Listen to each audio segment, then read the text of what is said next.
오늘도 말씀 가운데 은혜를 베풀어 주십시오. 말씀을 선포하실 남목사님 가운데나 듣는 저희들 가운데 하나님의 마음을 부어주시사 아멘으로 화답하는 은혜의 시간 될 수 있도록 주님 축복하여 주시옵소서. 그렇게 하실 주님께 감사 영광 돌려드리오며 예수님 이름으로 기도합니다. 아멘. 안녕히 잘 주무셨습니까? 하나님의 은혜와 평강이 여러분 모두에게 함께 할 수 있기를 축복합니다. 함께 나눌 말씀은 시편 107편 10절부터 22절까지의 말씀 되겠습니다.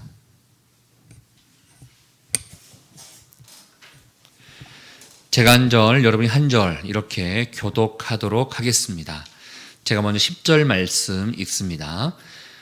사람이 흑암과 사망의 그늘에 앉으며 곤고와 쇠사슬에 매임은 하나님의 말씀을 거역하며 지존자의 뜻을 멸시함이라. 그러므로 그가 고통을 주어 그들의 마음을 겸손하게 하셨으니 그들이 엎드러져도 돕는 자가 없었도다. 이에 그들이 그 환난 중에 여호와께 부르짖음에 그들의 고통에서 구원하시되 흑암과 사망의 그늘에서 인도하여 내시고 그들의 얽어맨 줄을 끊으셨도다. 여호와의 인자하심과 인생에게 행하신 기적으로 말미암아 그를 찬송할지로다. 그가 논문을 깨뜨리시며 쇠빗장을 꺾으셨음이로다. 미련한 자들은 그들의 죄악의 길을 따르고 그들의 악을 범하기 때문에 고난을 받아 그들은 그들의 모든 음식물을 싫어하게 되어 사망의 문에 이르렀도다. 이에 그들이 그들의 고통 때문에 여호와께 부르짖음에 그가 그들의 고통에서 그들을 구원하시되 그가 그의 말씀을 보내어 그들을 고치시고 위험한 지경에서 건지시는도다. 여호와의 인자하심과 인생에게 행하신 기적으로 말미암아 그를 찬송할지로다. 함께 읽겠습니다. 감사제를 드리며 노래하며 그가 행하신 일을 선포할지로다. 아멘. 사는 계일이라는 말씀 제목으로 라인송 목사님께서 말씀 선포해 주시겠습니다.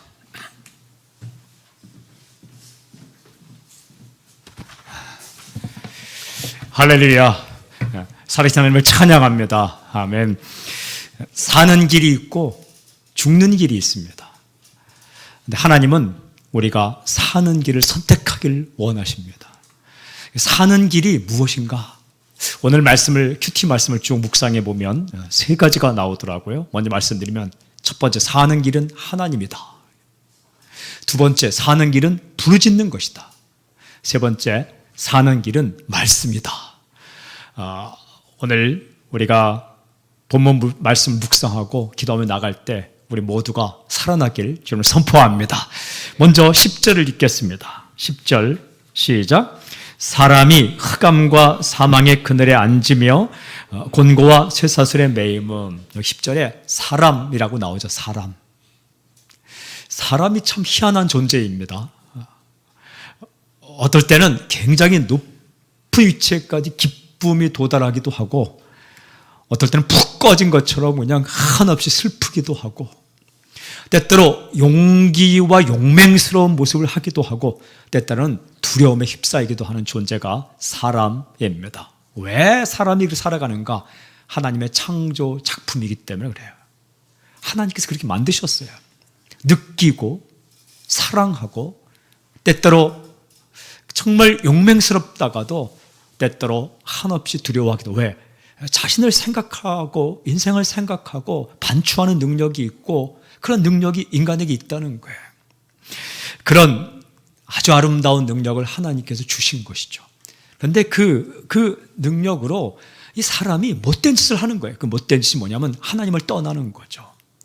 결국 어떤 인간의 실존을 말하죠. 보십시오. 10절에 흑암과 사망의 그늘, 그러니까 죽음의 그늘에 앉아 있다.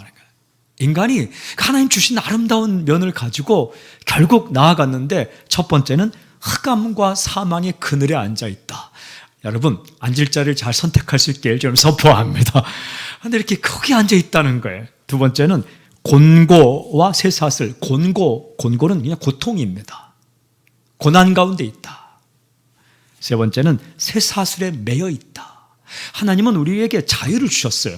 그런데 사람들은 스스로 그 자유로 자기를 선택함으로 말미암아서 그냥 매여 있다라는 거예요.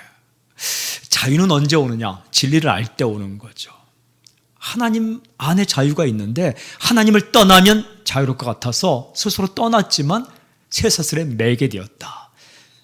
그러니까 흑암과 사망의 그늘, 두 번째는 곤고, 고통, 세 번째는 쇠사슬의 매임.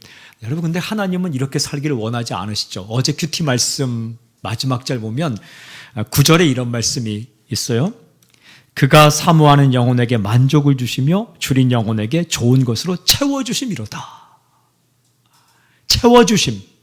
하나님은 우리에게 좋은 것으로 채워주시기를 원하세요. 여러분, 기독교는 채워주심의 교회입니다. 비우는 게 아니에요. 비우면 어디까지 비우겠습니까? 낮아지는 거죠.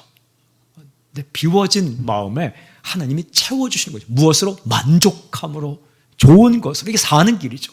하나님의 마음은, 하나님의 소원은, 하나님의 행동은 만족을 주시고 좋은 것을 채워주시길 원하시는데 인간의 모습이 그렇지 않다는 거예요. 어떻게 살아간다고? 흑암과 사망의 그늘에 앉아있고 곤고, 고통을 당하고 있고 그리고 쇠사슬에 매인 것처럼 살아간다. 왜? 왜 그렇게 살아가는가? 11절 함께 읽겠습니다. 11절 시작. 하나님의 말씀을 거역하며 지존자의 뜻을 멸시함이라. 하나님의 말씀을 거역했기 때문이다. 굉장히 중요한 말씀입니다. 하나님의 말씀을 거역했기 때문이다. 여러분, 우리가 하나님의 말씀을 듣지 않으면 하나님께서 기분 나빠서 심판한다 이 정도가 아니라 하나님의 말씀이 사는 길인데 그 사는 길을 선택하지 않으니까 고통을 당하고 흑암 가운데 있고 그리고 얽매이게 된다. 하나님 말씀은 자유의 말씀.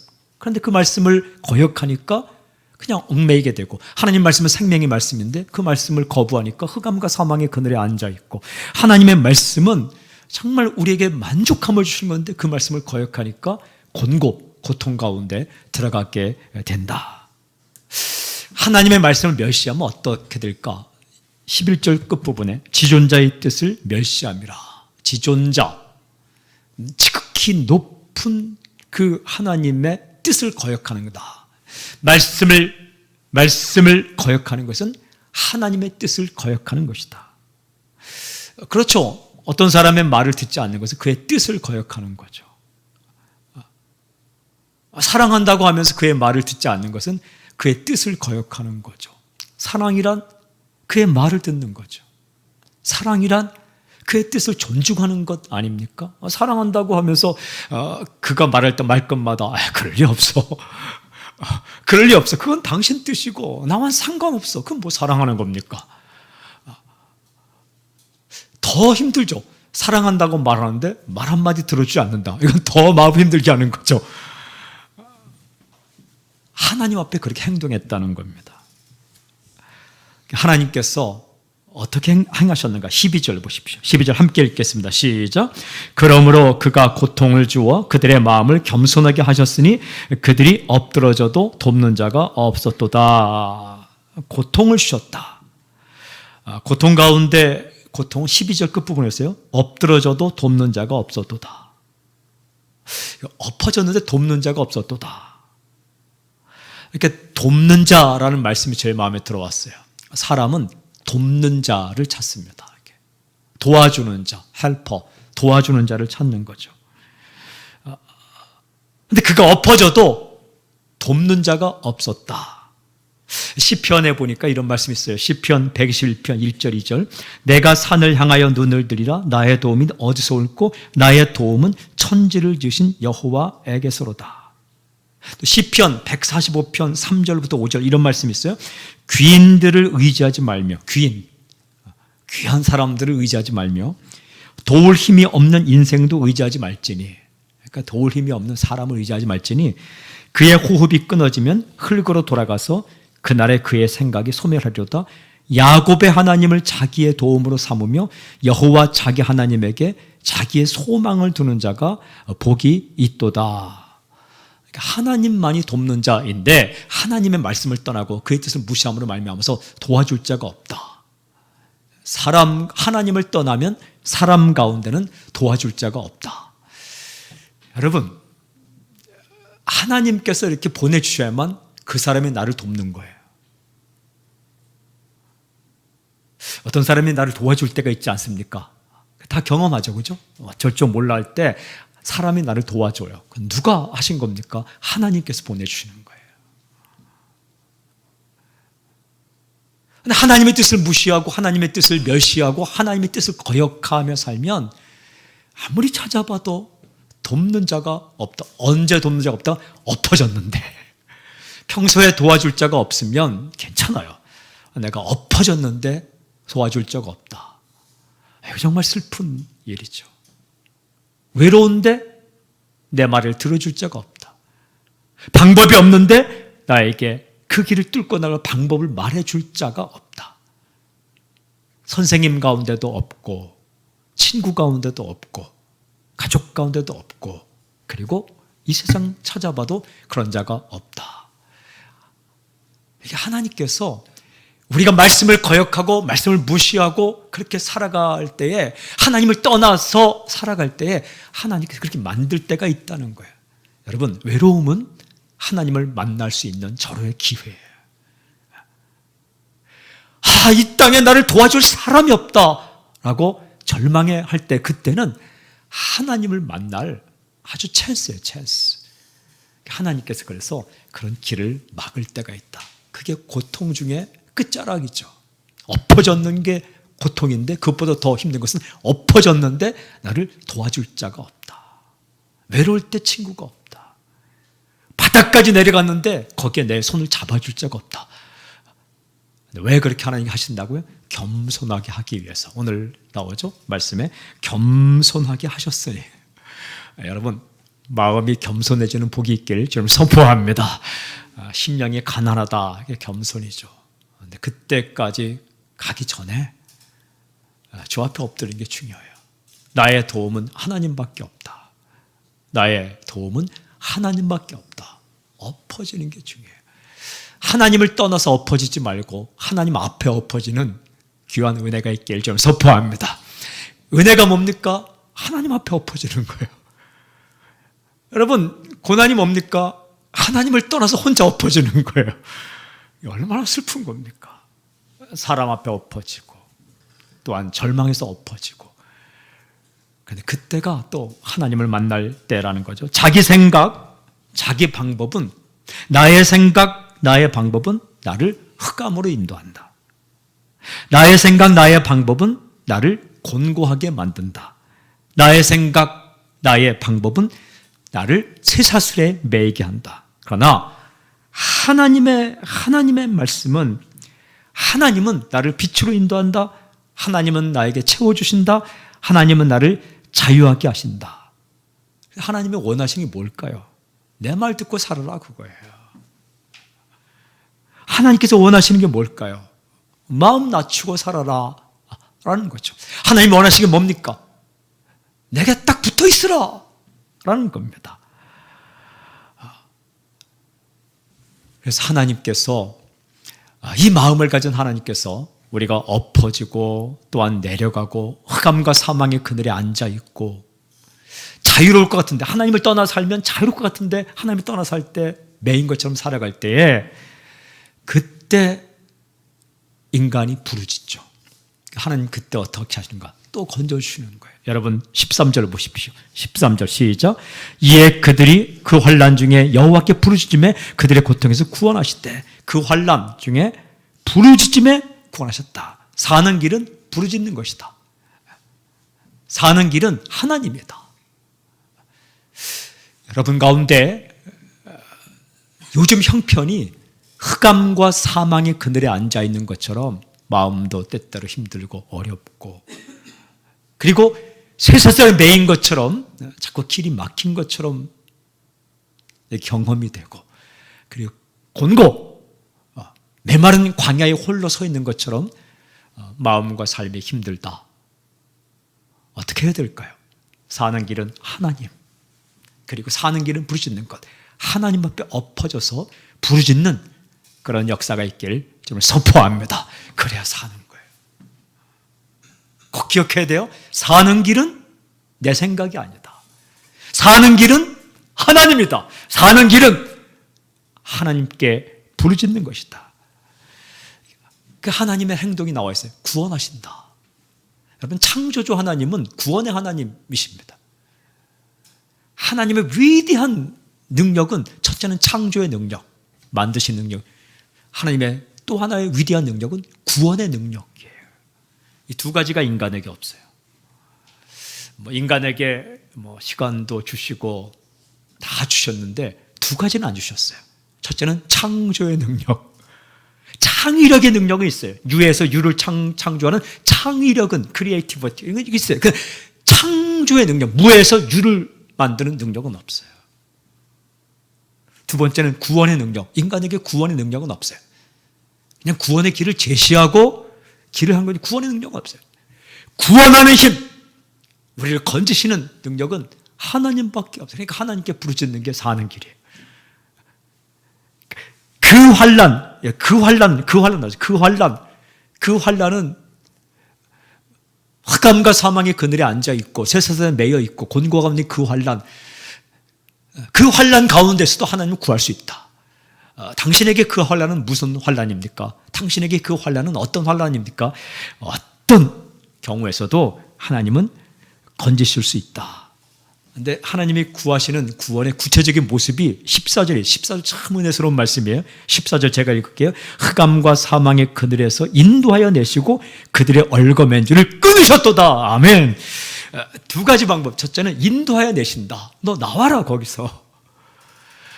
사랑하는 여러분, 세 군데에서 나오기를 바랍니다.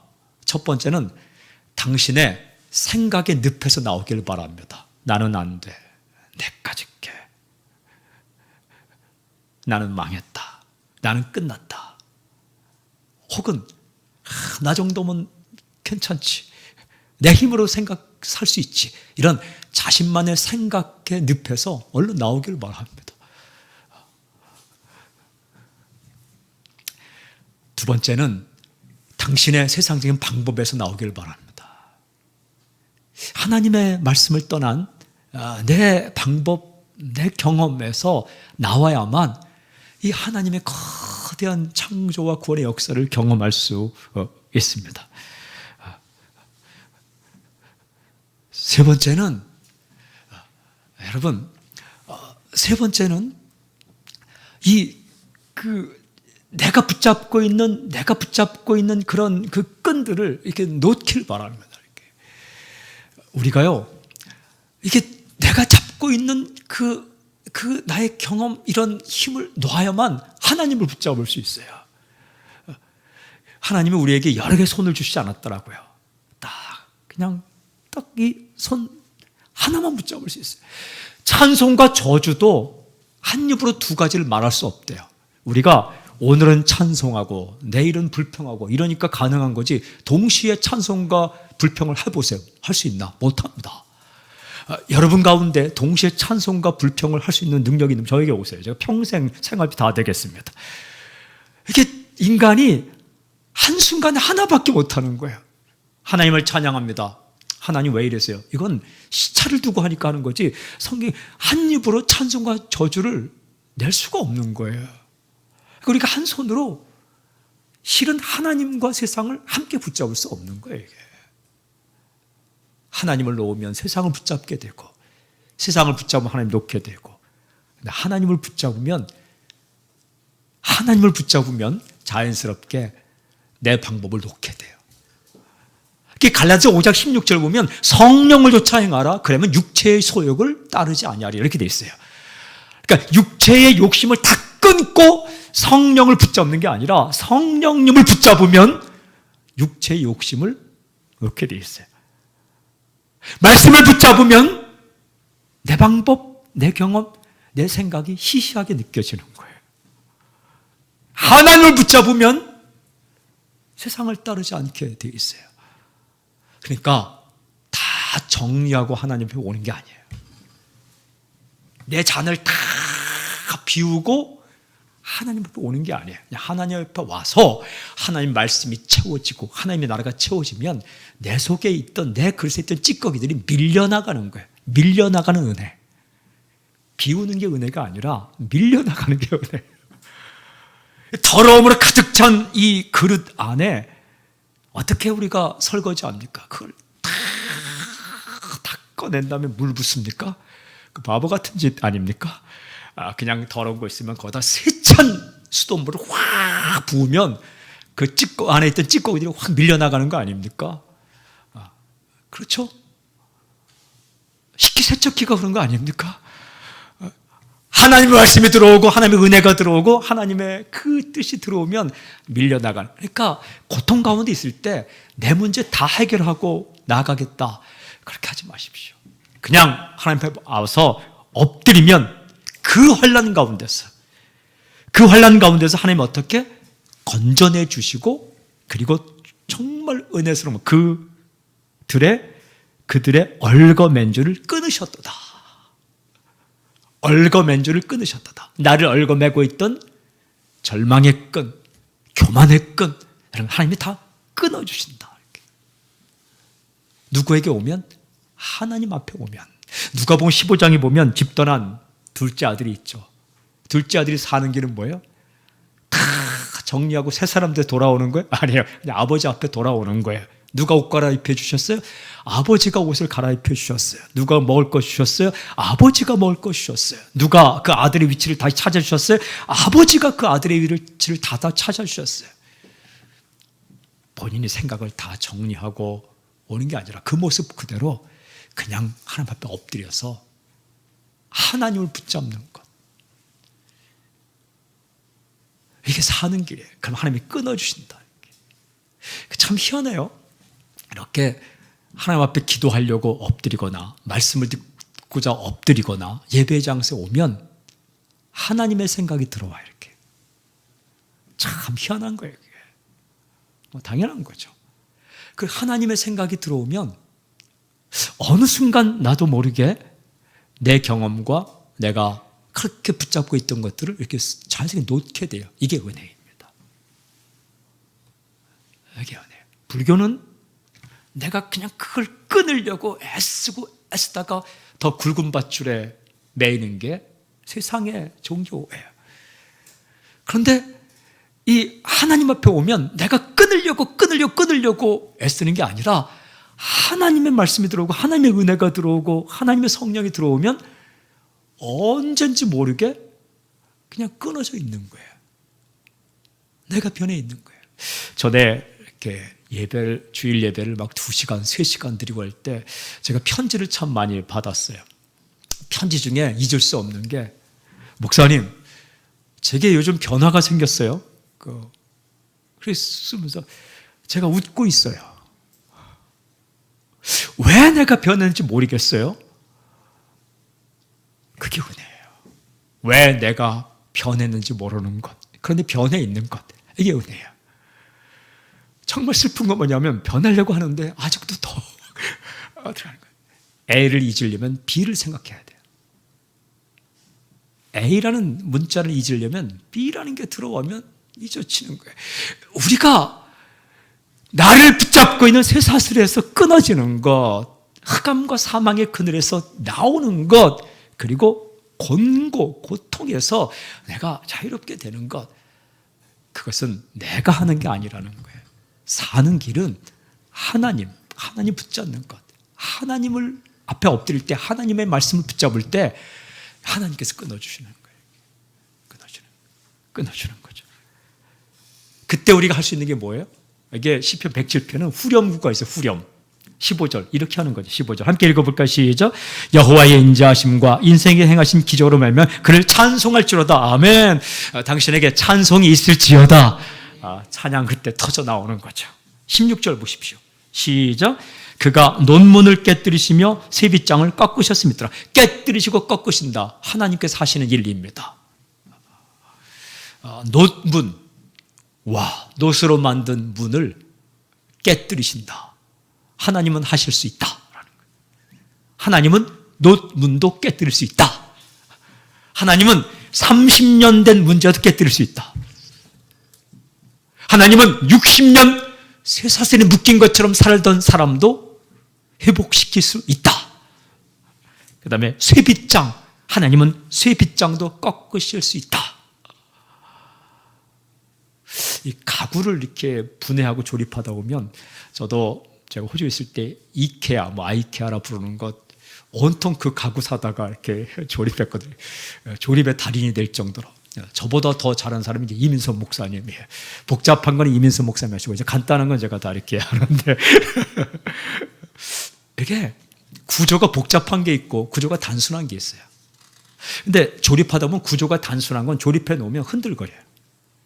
근데 구조가 복잡한 건 걸쇠를 딱 걸어서 그걸 사선으로 맞춰서 거기를 또 사선으로 맞춘 45도 각도로 볼트를 지을 때가 있어요. 이거 굉장히 튼튼해요. 값에 관계가 없어요. 근데 그건 조립하기 힘들어요. 푸는 것도 힘들어요. 푸는 것도 힘들어요. 근데 값이 좀 더 나가는 것들은 못해서 전문가를 좀 불러야 돼요. 할 수 있지만 해놓으면 흔들거려요, 이게. 그 가구, 그 제품 가구가 나쁜 게 아니라 조립을 잘못해서 흔들리는 거예요. 전문가를 불러서 한번 했는데 정말 튼튼하게 조립을 잘했더라고요. 물론 돈은 줬죠. 근데 이걸 이사 갈 때 푸는 게 힘들어요. 사랑하는 여러분, 우리가 살다 보면 내가 풀기 힘든 게 있어요. 하도 세월이 오래 걸려서 나를 얽어맨 게 있기 때문에. 여러 사람이 밟고 지나간처럼 이 사람도 밟고 지나가고 저 사람 밟고 지나가고 길가밭 같은 마음이 있어요. 예수님께서 4가지 밭 비유할 때 길가밭 딱딱해서 말씀이 떨어져도 들어가지 못해서 새들이 와서 주워 먹는 그런 마음 같은 마음이 있어요. 굳은 마음이죠. 돌 같은 마음. 하나님은 그것도 고칠 수 있습니다. 새 빗장도 꺾을 수 있습니다. 오늘 우리가 자신을 위해 기도 또한 중보기도 할 때에 그 사람 마음 변하겠어요? 변합니다. 저는 인생을 살면서 깨달은 몇 가지 진리가 있어요. 첫 번째, 안 먹으면 배고프다. 두 번째, 인간은 변한다. 이게 은혜예요. 인간은 변한다. 변덕이 있다는 게 은혜더라고요. 왜냐하면 70년 동안 세빗장이 얽혀져 있어도 하나님의 은혜가 오면 변할 수 있으니까. 자, 이렇게 보면 인간은 변한다. 이걸 절망적으로 생각하지 마세요. 인간은 변덕을 부린다. 이걸 희망적으로 생각하세요. 와, 사람은 변한다. 우리 엄마가 불교 신자지만 변할 수 있다. 우리 아버지가 한 번도 교회 나오지 않았지만 변할 수 있다. 누가? 하나님이 그 세빗장을 꺾을 수 있다. 하나님께서 흑암과 사망의 그늘에 앉아있는 그를 끌어낼 수 있다. 하나님께서 민족도 바꿀 수 있다. 하나님께서 어떤 지역도 바꿀 수 있다. 이게 우리의 희망이에요. 하나님은 변하지 않으시고 인간은 변하는 것. 하나님께서 세빗장도 꺾고 구해내시고 이게 은혜죠. 은혜죠. 17절 보세요. 미련한 자들은 그들의 죄악의 길을 따르고 그들의 악을 범하기 때문에 고난을 받아 18절도 보십시오. 그들은 그들의 모든 음식물을 싫어하게 되어 사망의 문에 이르게 됐다. 인간이 어디까지 가냐면 음식을 싫어한다. 이건 식욕이 떨어졌다. 식욕 떨어지면 죽는 겁니다. 감기에 걸려도 식욕 떨어지지 않으면 금방 낫습니다. 그러니까 사람이 마지막에 식욕이 떨어지면 죽는 거예요. 곡기를 끊으면 이제 죽는 거예요. 아무리 아파도 먹고 싶은 마음이 있고 음식물이 들어가면 그래도 생명 유지하는데 이건 죽게 됐다는 겁니다. 완전히 죽게 됐다. 사망의 문에 이르렀다. 이런 경우도 하나님은 살릴 수 있습니다. 그런 말씀. 19절. 이에 그들이 그들의 고통 때문에 여호와께 부르짖음에 그가 그들의 고통에서 그들을 구원하시되. 여러분, 그 상황 가운데서도 부르짖었더니 하나님은 구하셨다. 음식물 먹기까지 싫어하며 사망의 문턱까지 온 사람도 하나님은 구하실 수 있다. 그런 사업체도, 그런 몸도, 그런 관계도 하나님은 구하시다. 사는 길은 부르짖는 것이다. 사는 길은 하나님이시다. 이런 말씀이에요. 사망의 문턱까지. 우리가 이런 표현을 쓰죠. 반 죽었다. 반 죽으면 얼마 안 죽은 겁니다. 반 죽었다. 그런데 사망의 문 앞에 이르렀다. 18절에 사망의 문에 이르렀다. 이것은 한 발짝만 건너면 죽는 거예요. 우리 건강이 그렇게 느껴질 때가 있죠. 관계가 그렇게 느껴질 때가 있죠. 이게 이제 한 발짝만 넘으면 완전히 끝나버리는 것 같은 관계가 있죠. 그리고 어떤 문제도 어떤 일도 이제 내려가서 한 단계만 내려가면 완전히 회복 가능성이 없어 보이는 문제들이 있죠. 하나님은 그 고통, 그 문에서도 일으킬 수 있다. 사무엘상 2장 6절부터 쭉 읽어보면 한나가 노래할 때 이렇게 노래합니다. 진토에서 일으키시는 하나님, 흙바닥에서 일으키시는 하나님, 흙바닥에서 완전히 넘어져서 쓰러져 있는 사람을 일으켜서 어디까지? 귀족의 자리에까지 앉히시는 하나님. 넘어진 자를 일으켜주시고 털어주시고 옷 갈아입혀 주시고 그리고 그를 귀족과 같은 반열에 앉히시는 하나님. 마지막 질문, 그 하나님께서 어떤 방법으로 우리를 쇠사슬을 끊어버리고 사망의 그늘에서 건져내시고 우리의 곤고 가운데서 우리를 해방시키는가? 어떤 방법? How? 어떻게? 하나님의 위대한 방법이 20절에 있습니다. 함께 읽겠습니다. 시작. 그가 그의 말씀을 보내어 그들을 고치시고 위험한 지경에서 건지신도다. 아멘. 말씀을 보내어서. 저는 선포하고 축복합니다. 말씀에 귀를 기울이는 은혜가 있기를 저는 선포합니다.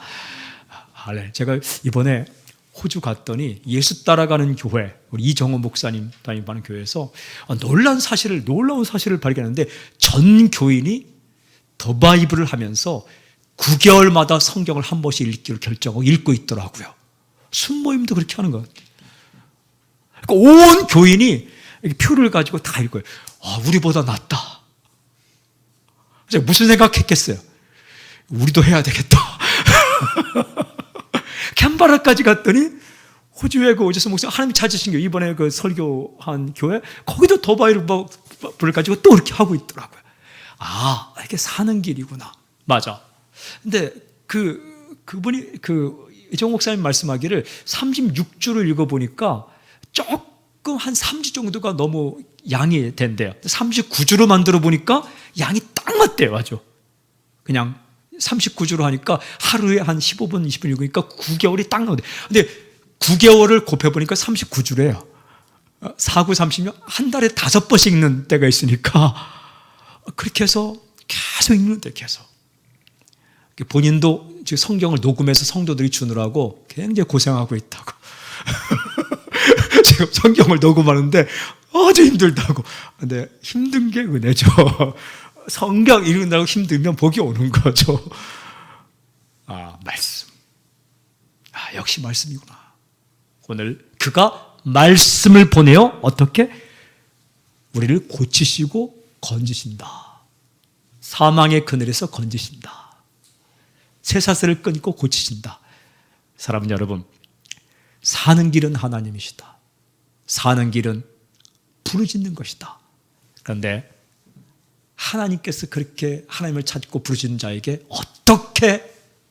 어떤 방법으로 그 사람을 위경에서 건지시고 그 사람을 살리시는가? 말씀이라는 거예요. 말씀은 두 가지. 하나는 예수 그리스도. 말씀은 예수 그리스도이십니다.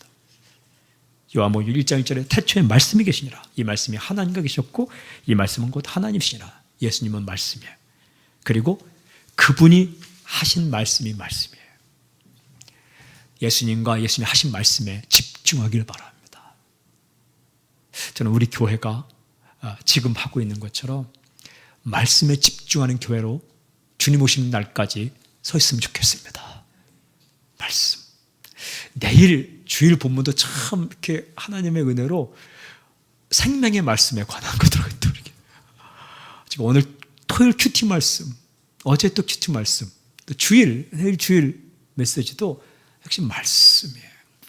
그러고 보니까 사랑한다는 것은 말을 듣는 거예요. 사랑한다는 것은 말을 믿는 거예요. 사랑한다는 것은 그의 말을 존중하는 거예요. 그의 말이 전부라고 생각하는 거예요. 그가 좋다 하면 좋은 거로 생각하고 그가 하겠다 하면 하는 줄로 알고 그가 아니다 하면 아닌 줄로 알고 이게 사랑이더라고요. 그가 아니다 하면 그런데 괜히 그렇게 말하겠지. 그가 힘들다 하면 좋으면서 그렇게 하겠지. 이건 사랑이 아니에요. 사랑의 핵심 믿음인데, 믿음이란 그의 말을 믿는 거예요. 믿음이란 그의 말을 믿는 거예요. 내가 너를 좋아해. 그게 믿겨지면 그게 은혜예요. 그 사람. 내가 너를 좋아해. 아닐 텐데. 이게 힘든 거예요. 여러분, 이 하나님의 말씀을 믿는 게 사랑이에요. 그 말씀을 믿는 게 믿음이에요. 근데 하나님의 말씀을 통해 뭘 말씀하세요? 나는 너를 사랑한다. 이 말씀하시잖아요. 그러니까 하나님의 사랑의 고백을 말씀으로 듣고 나도 그 말씀 믿는 게 사랑이에요. 이게 가고 말씀을 읽고 외우고 듣고 전파하고 말씀에 인생을 거는 당신이 되기를 주님 선포합니다. 21절 22절 제가 읽고 마치겠습니다. 21절 여호와의 인자심과 인생에 행하신 기적으로 말미암아 그를 찬송할지어다. 기적 중의 기적은 말씀이 들리는 거예요. 기적 중의 기적은 말씀으로 살아나는 거예요. 매 맞고 살아나는 게 기적이 아니라 말 듣고 살아나는 거예요. 여러분 축복합니다. 매 맞고 돌아오지 말고 말씀 듣고 돌아오는 주의 놀라운 은혜가 있기를 좀 선포합니다. 이게 기적이래요. 22절 감사제를 드리며 노래하며 그가 행하신 일을 선포할지어다. 그게 찬양이에요. 말씀 주신 하나님, 부르심을 들으신 하나님, 그리고 내 곁에 계신 하나님, 그 하나님 앞에 엎드림으로 살아나는 놀라운 역사가 있을지어다. 그리고 낙심하지 말고 누군가를 위해 기도하십시오. 하나님은 그 사람도 돌릴 수 있습니다. 그 상황도 바꿀 수 있습니다. 위대한 하나님을 찬양합니다. 주님을 찬양합니다. 아멘. 오늘 우리에게 주셨어요. 사는 길은 하나님이다. 사는 길은 부르짖는 것이다. 사는 길은 말씀이다. 세빗장도 꺾을 수 있다. 논문도 깨뜨릴 수 있다.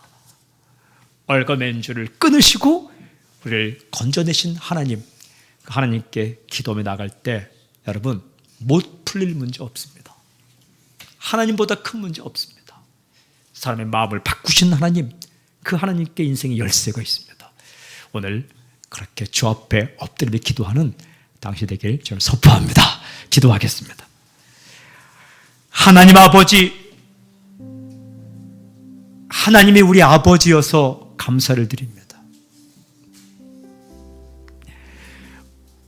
오늘 하루 또한 매일매일 살아갈 때 사는 길은 하나님, 사는 길은 부르짖음, 사는 길은 말씀, 나를 살리기를 원하신 하나님, 나에게 진정한 자유를 주시길 원하신 하나님, 그 하나님 앞에 엎드려서 하나님을 찾고 하나님 말씀 듣고 살아가는 은혜가 우리 오늘 참석한 사랑하는 지체들, 그리고 함께 예배 동참하는 모든 지체들에게 임하게 해 주시옵소서. 그리고 하나님, 우리의 인생의 문제와 사랑하는 사람들과 또한 우리가 있는 문제들을 위해 기도할 때에 창조주 하나님, 구원자 하나님, 그 능력의 하나님을 체험하는 놀라운 역사가 있게 해 주시옵소서. 오늘 하루도 하나님 붙들고, 오늘 하루도 말씀 들으며, 오늘 하루도 주님과 함께 동행하는 귀한 하루가 되게 해 주시옵소서. 얽힌 마음이 있으면 오늘 풀어주십시오. 우리를 붙들고 있는 하나님, 그 부자스럽게 만드는 것들이 있으면 자유하게 해 주십시오. 하나님, 빛으로 나오게 하시고 살아나게 하시고 살려 주시옵소서. 예수님의 이름으로 기도하오며 지금 이 시간 우리 주 예수 그리스도의 은혜와 하나님의 사랑과 성령님의 교통하심과 역사하심이 오늘 이 자리 기억하고 나온 사랑하는 하나님의 아들 딸들 위해, 함께 예배 동참하는 모든 하나님의 아들 딸들 위해 지금부터 영원토록 함께 하기를 간절히 축원하옵나이다. 아멘.